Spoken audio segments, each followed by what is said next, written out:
Media writing is about storytelling. So we're going to talk about telling stories today, especially in the framework of diversity, multiculturalism, and giving a voice to the voiceless. We're going to think about why that matters. And we've looked at this already to some degree when we talked about the audience accuracy and credibility issue of the Asiana Flight 214, where the TV station in California was unfortunately took this bad information they got from the NTSB and said these were the names of the pilots on that flight, which clearly were not true. If you missed that earlier conversation, you can check it out here. It's about credibility and ethics in strategic communication as well. So when things like this Bloomingdale's ad, when campaigns like this go out, it doesn't take very long for the public to look at this and say, this is a problem. And you wonder why it would be that the people who put this campaign together didn't see the potential problem with this. So this ad from Bloomingdale's, spike your best friend's eggnog when they're not looking. Yeah, that got the kind of immediate attention they weren't looking for.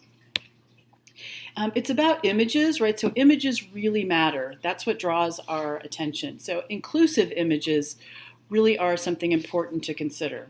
There's a lot of things we're going to look at in this session, and I've got a number of links for you. And I'd also encourage you to download the PowerPoint and go and click on some of the links this way too, so you can just explore some of these stories. Diversity Matters to Businesses, Target's new diversity officer. I've got a story recently, and it's really an interesting piece. I suggest you read it. Ad campaigns are showing different diversity, more multiculturalism in a lot of different ways. This is an MLB campaign that focuses a lot on girls. So this is Major League Baseball, but looking at girls as fans and girls as athletes. More attention that not the kind of thing the company would like to have, and this is something that I asked you to watch on track because I posted the link.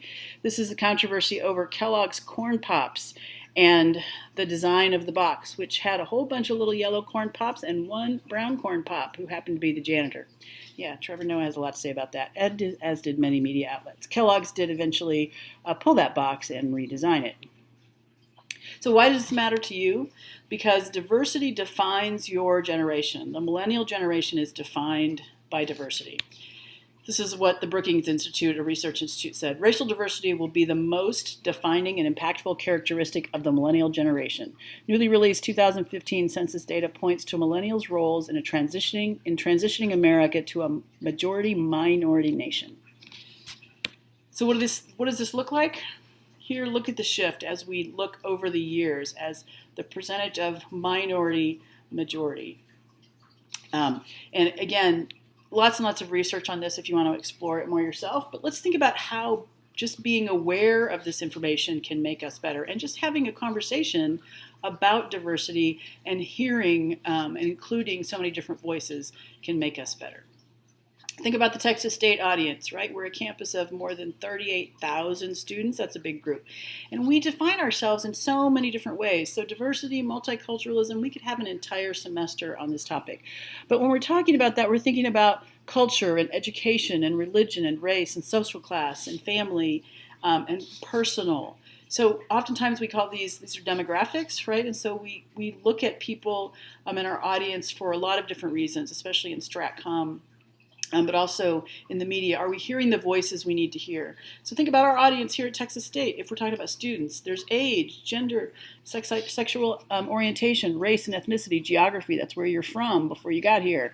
Social class, like the occupation that you came, your family, and your social class that you came from, and then the one you'll be going into when you graduate from college. So education level of you and your family plays into it. Majors, we're a concentration of so many different professions being turned out at this university.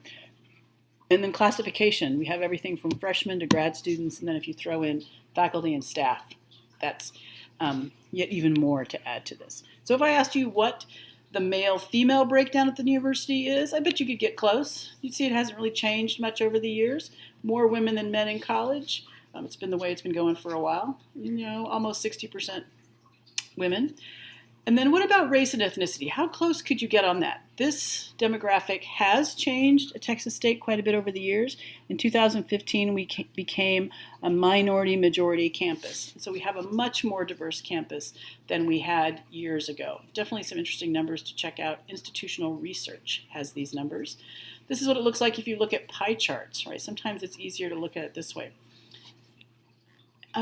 What's interesting is, if we're talking about full-time faculty, you'll notice up here it says that Texas State strives to maintain diversity among its employees. And then you can look at these numbers. The student body is quite diverse. On the other hand, you're just looking at fall, the faculty, not nearly as diverse, right? We are nowhere close to being a minority majority faculty. If you add in staff numbers, full-time staff, we are more diverse in our staff. Of course, think about who the staff would be. So everything from, administrators who work in the president's office down to facilities and custodial. So it's quite a wide range there as well. The staff is more diverse than the faculty. Not surprising, unfortunately.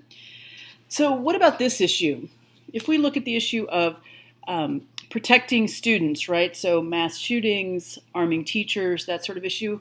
Who's affected by this issue? What voices should we include in a story like that? And when you've looked at some of those stories and the coverage from the past, what voices were missing? Did we talk to students? Were students, the people who actually are affected by this, were they given a voice in the stories? And when we get to interviewing, so when we finally get there after we're making some smart decisions about, being able to talk to so many different people, let's think about even conducting interviews and the baggage we carry with us, right? So we are all of those things, our culture, our religion, our ethnicity, our gender. We are all of those things that make us up. And so look at this, whatever you call it, right? A trailer, a mobile home. Who lives here? If you made an instant judgment about who lives here, if I'm doing this in class, the first thing that usually comes out is white trash. We make these snap judgments, and if that's the judgment we have when we go in to interview somebody, how successful are we going to be if we have already decided the type of people we're going to talk to? I use this image because I lived in a trailer like this when I was little, and I love trailers. I love mobile home parks because I lived that way when I was younger and my dad was in the military, and I just have this soft spot for mobile home parks. And so I see this and I think, this is my place. I've unfortunately worked with colleagues who see this and think everybody in a trailer park is a meth head. Not true, and not going to get you good interviews. On the other hand, this was also the Kool-Aid. It was the off-brand Kool-Aid that I grew up with. Yep, these were actually products on the shelf. Goofy grape, that's okay. Injun orange, really? Freckle-faced strawberry, that's probably all right. Chinese cherry, yeah, not really the thing to do. So why is stereotyping a problem in mass comm? Well, stereotyping, drawing these gross generalizations about people, basically it's accuracy issue, right? I mean, it's just not accurate. And people say such stupid things, even on the air in the media. So if you listened to the boobs on the ground thing, yep, there you go. I hope you listened to that. And then the apology, shaking my head. What about this? Sometimes we just commit words to paper.